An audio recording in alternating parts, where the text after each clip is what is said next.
Muy bien.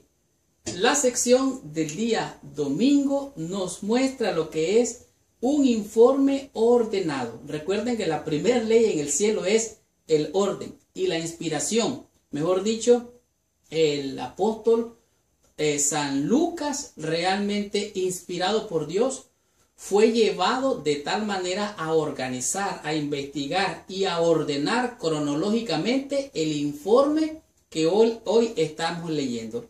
En este día la lección nos menciona que hubo un primer tratado, y esto es lo que se refiere en el libro de Lucas. Este es el primer tratado que San Lucas le envía a Teófilo.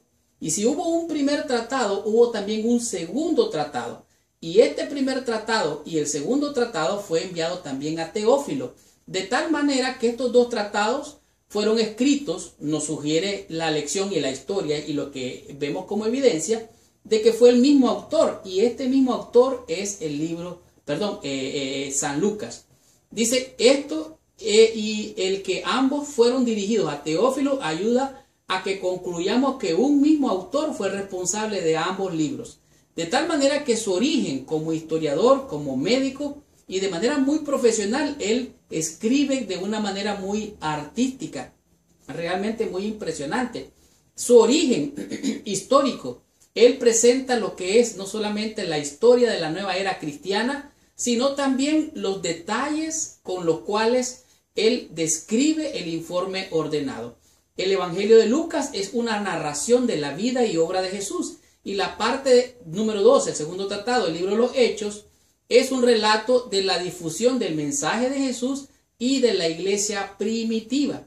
Por esto aquí mismo dice, Lucas dice, y como nos enseñaron los que desde el principio vieron con sus ojos y fueron ministros de la palabra, me ha parecido también a mí, después de haber investigado con diligencia todas estas cosas, desde su origen, escribírtelas por orden, oh excelentísimo Teófilo. Versículo 2 y 3 del libro de San Lucas, capítulo 1. De tal manera que muchos habían habían escrito de manera presencial, habían sido testigos y habían escrito. Pero ahora él escribe y recoge toda la recopilación de lo que aconteció cronológicamente. Algunos escribían, fueron testigos y sirvieron al Señor. Estos testigos también se convirtieron en conversos, en este caso, como en el caso de Lucas. Lucas mismo estuvo expuesto a estos testigos y ministros como Pablo y otros dirigentes apostólicos, y posiblemente también a los evangelios escritos por Marcos y Mateo. O sea, él recibió de primera mano ese informe y él lo ordenó de manera cronológica. Obviamente, Lucas no fue un testigo de la historia de Jesús, o sea, él no fue un testigo presencial de la historia de Jesús, pero fue un converso auténtico y creíble de Cristo. El libro de Mateo, bueno, valga la redundancia, fue escrito por Mateo. Y los escritos de Mateo fue dirigido mayormente a los judíos. En el caso de Marcos es diferente porque él, además de escribirle a los romanos, también une su escrito con Marcos, Lucas, Juan y en este caso Lucas. Pero de manera particular Mateo escribió a los judíos y presentó a Cristo como un maestro y de manera profética. Lucas, o el doctor Lucas, siendo un gentil, presenta a Jesucristo acerca de Jesús.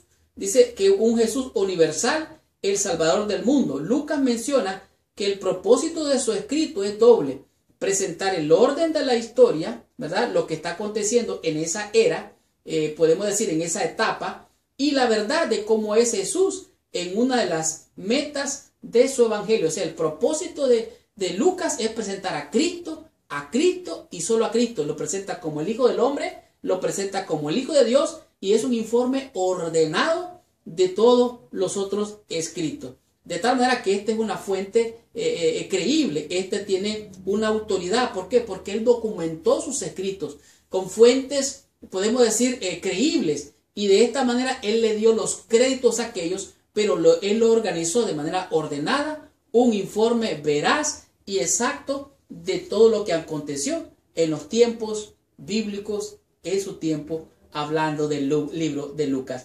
Estudiemos la lección del día lunes y descubramos qué nos dice en este día la lección con el tema que es: se llamará Juan.